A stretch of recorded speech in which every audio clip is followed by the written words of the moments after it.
Tossing Grenades at Windmills podcast. Hello, welcome to the Tossing Grenades at Windmills podcast.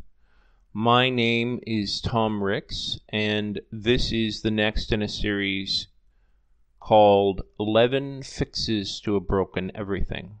This one is called Lennington versus the Ants, and it is based on a short story that I remember from early in school as the first literary story that wasn't science fiction or fantasy or something along those lines that I actually enjoyed.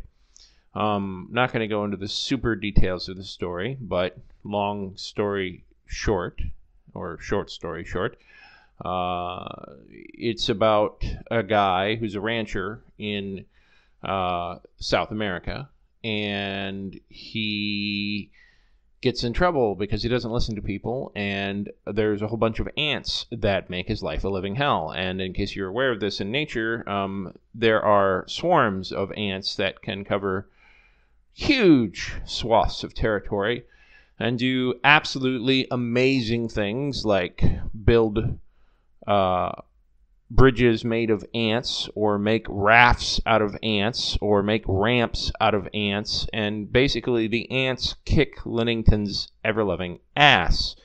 When the ants are truly swarming, basically everything living just runs, right? I don't care if you're a lion, or which is not in South America, but I don't care if you're a jaguar or a bear or whatever the freak you are, you're going to run from the ants, or you're going to be eaten by the ants. So the reason I bring that up is because ants seem like they are controlled by this mass hive mind, and while they do have a queen who lays eggs, the truth is that the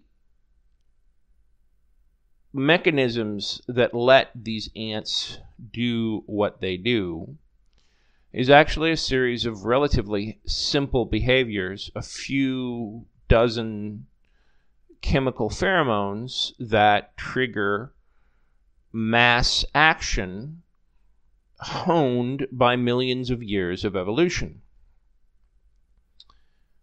Our civilization is under threat by a conspiracy of absolute delusion, an alliance of greedy billionaires who, without any consequence to anyone or anything else, including their heirs, want to accumulate as much piles of money as possible. Apocalyptic monotheists who believe that insert deity here is going to hit the reset button so they can eat, drink, and be merry and take the planet that was given them by stewardship, and all of them believe this, so it's definitely applicable no matter which monotheistic religion you follow, that they can trash the place because God's going to burn it and hit the reset button any day now. Bearing in mind that it has either been millennia or centuries since that prophecy was made, but it's always tomorrow, always tomorrow. And so you got the greedy, crazy billionaires and the monotheistic cultists, combined with, I don't even know what we'll call them, MAGA hats. Except the thing is that there's a version of MAGA hats in every country in the world. Every country in the world has these retroactive, knuckle-dragging, conservative people, either conservative or centrists who essentially lean conservative.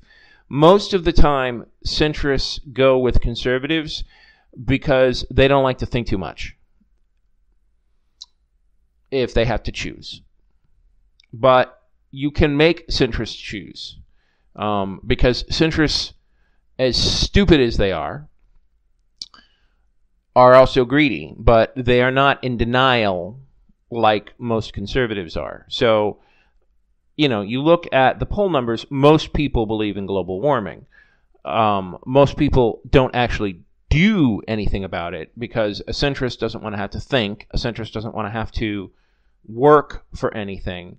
But they will, like herd animals, go for whoever they believe is the strongest, but also be nice and safe between the two edges of the herd. It's almost, in my opinion, an evolutionary instinct. But the truth is, I'm not here to talk about conservatives or or conservatives or centrists. I'm here to talk about liberals. And the way that liberals can counteract this machine that the axis of fascism and the billionaires of this world have created is be an ant. Because an ant by itself gets crushed.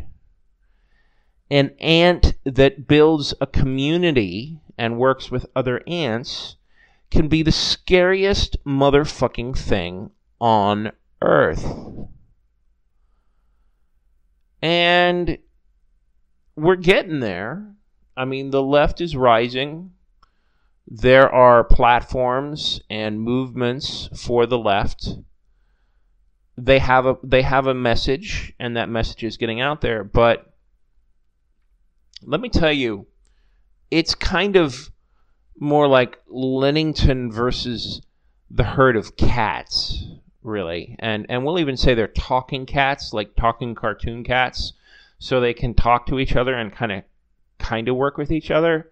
But it's still like, a bunch of cats. And I like cats, but cats aren't prey, and they're not pack animals. They're not going to work together that well, really. And at best 2 or 3 of them might. But the thing is that you can still be your own individual. You can be a strong individual, and yet you can still work with other people. Here's a few ways to do it. The first key is that normally I start small and work my way up to big. This time I'm starting big and I'm working my way up, down to small.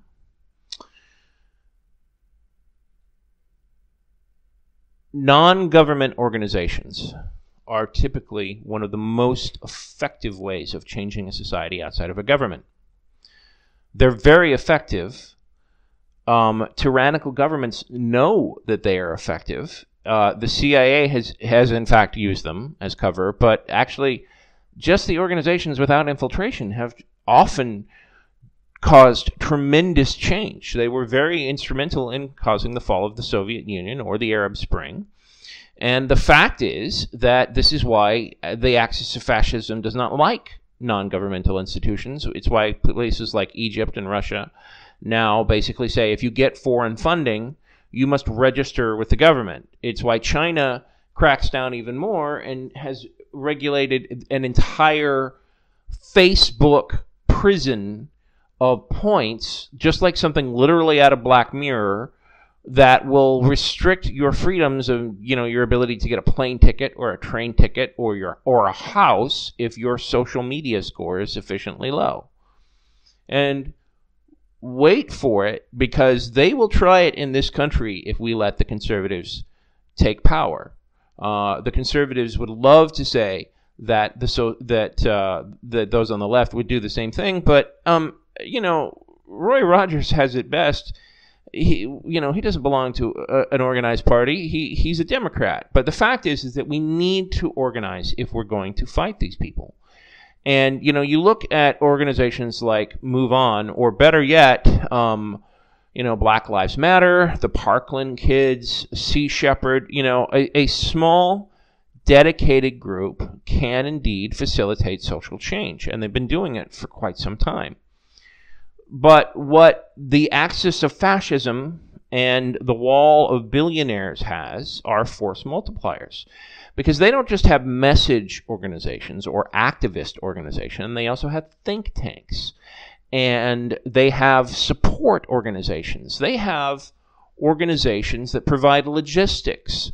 They have special PACs that donate money. They have other PACs that organize their own activists. Sometimes it's AstroTurf, sometimes it's not. The fact is that we don't need just this handful of organizations and NGOs. We need an entire constellation working together.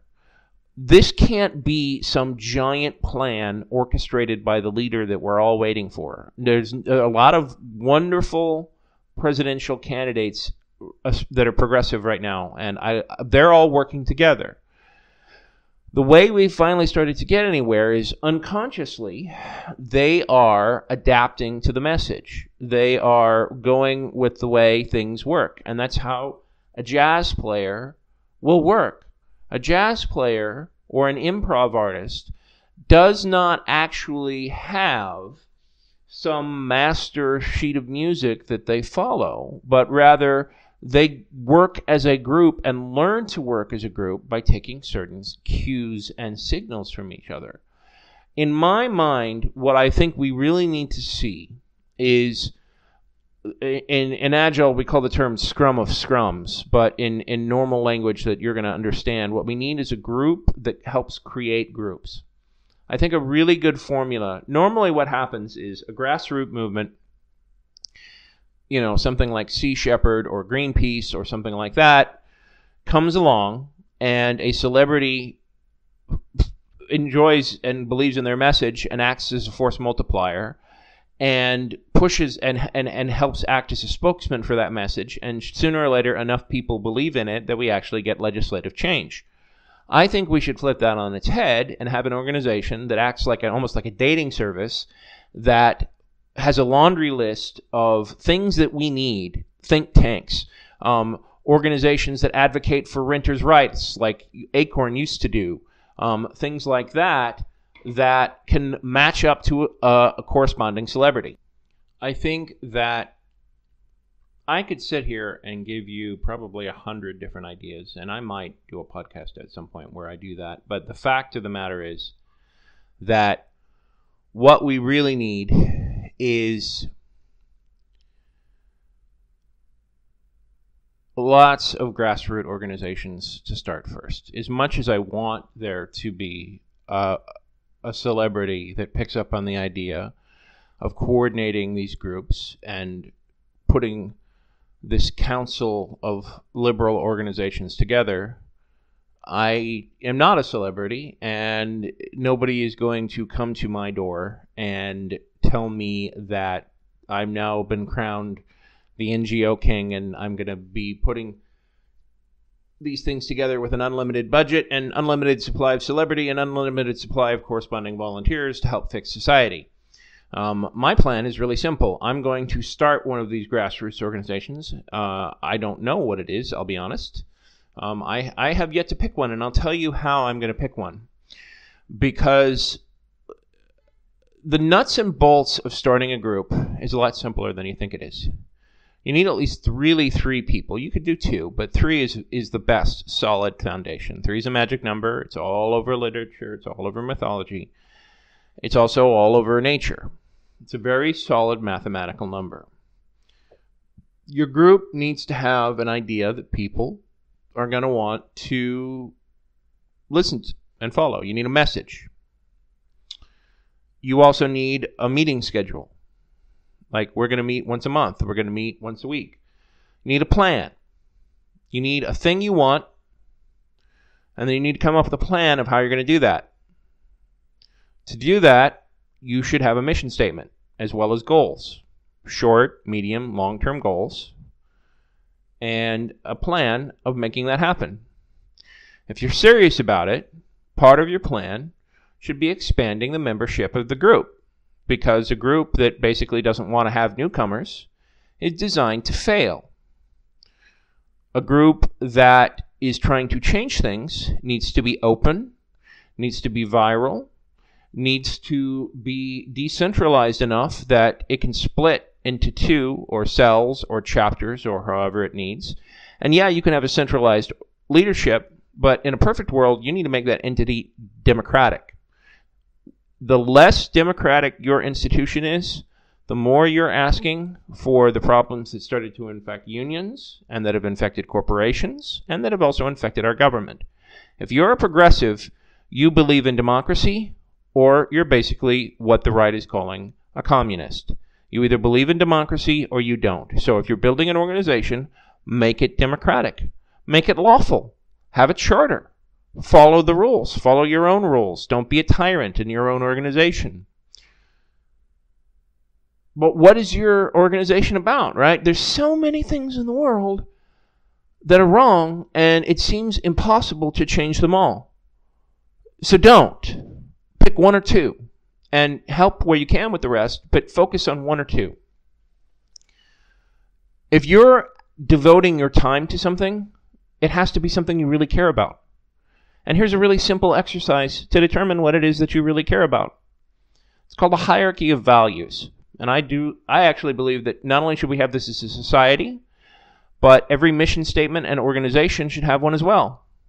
It's all well and good to say that we want to save the environment, or we want to save the children, or we believe in families. All these things are great.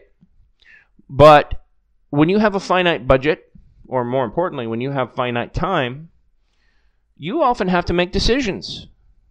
Now, this is not a binary world, contrary to what the libertarians might make us think, but it is a world where we have finite amounts of time. Even if we had a Star Trek utopia, where we could make all the objects we need appear in thin air, simply by wishing for it, we would still have a finite amount of time. Even if we actually achieve immortality eventually, we still only have so much time and so much we can do in those times. And we still have to make choices. One of the ways to make choices is to understand what it is you believe in, but also how much you value what it is you believe in. Sit down and write out a list of all the things you care about. And then put the thing that you care about most at the top of that list. And if you don't know how to do that, it's really simple. Would you be willing to violate one principle to save the other? Would you be willing to lie to help your family? Would you be willing to lie for your country? If not, honesty may be your highest value. On the other hand, if you are, maybe family is your highest value. Be honest with yourself. You don't need to share this list with anyone else. It's a lot more complicated if you try and do it as a group, I understand. But for yourself, and knowing what your own hierarchy of values is, it's a real simple judgment. I did mine earlier today. I'm not going to share it because it might alienate people. Everyone has their own hierarchy of values, and some people might be offended. Like, I totally, absolutely, and completely believe in saving the planet and also saving my nation. I believe in democracy. I believe in socialism. I believe in technology. I believe in all of those things. But there's an order of operation. Just like in mathematics, an order of operation indicates the order in which you solve a complicated equation. If you don't understand the order of operation, you're probably going to do the math period wrong. If you don't have an order of operation for your values, you're going to be running around like a chicken with your head cut off with paralysis. And ask yourself, in the last year, have you been doing nothing but ranting on social media to make the world a better place? And if you haven't just been doing that, have you just been donating to worthy causes? If you've actually been donating your time, which is the single most valuable thing that you can do, then good. Do you feel that the time you've been donating has been helpful? If so, good. Keep doing it. We need more people like you. But if you haven't, or you don't feel like it's doing anything, then maybe you should check your hierarchy of values and see if the thing that you're working on is really ultimately the thing you care about. It's entirely possible that the thing you truly care most passionately about, nobody is doing anything about. And it could be small, too. Like, you might care about animals, but you really like falcons, or you really like horses, or, you really care about orphans, or you really care about the rights of the homeless. There's so many things that need help. And if you have a hierarchy of values, and especially if you're willing to share that hierarchy of values, you can find people like you. That is the good thing that social media is for. Now, you're going to want to have your meeting on your own platform, because Facebook and Twitter and Daily Kos and a lot of other social media are very hostile towards certain ideas, specifically progressive ideas. But the fact of the matter is that the way you organize is first know what it is that you want to organize to do with a hierarchy of values, then form a group and organize that group in a way that will encourage others to join, that is open to new membership, and that has an agenda, a budget. As soon as you can, an actual charter. Try and become a 501c. Try and become something that people can easily join. The easier you make it is to join, while still having integrity of an organization to keep it from being taken over by a hostile power, the sooner you can make a viral wave. Be an ant.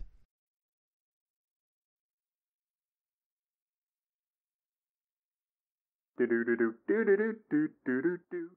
has been the Tossing Grenades at Windmills podcast. Buy my book, Have Name Will Travel, available in many markets, including at Amazon.com. Copyright 2019. Red Anvil Amalgamated, LLC. To fight the forces of evil!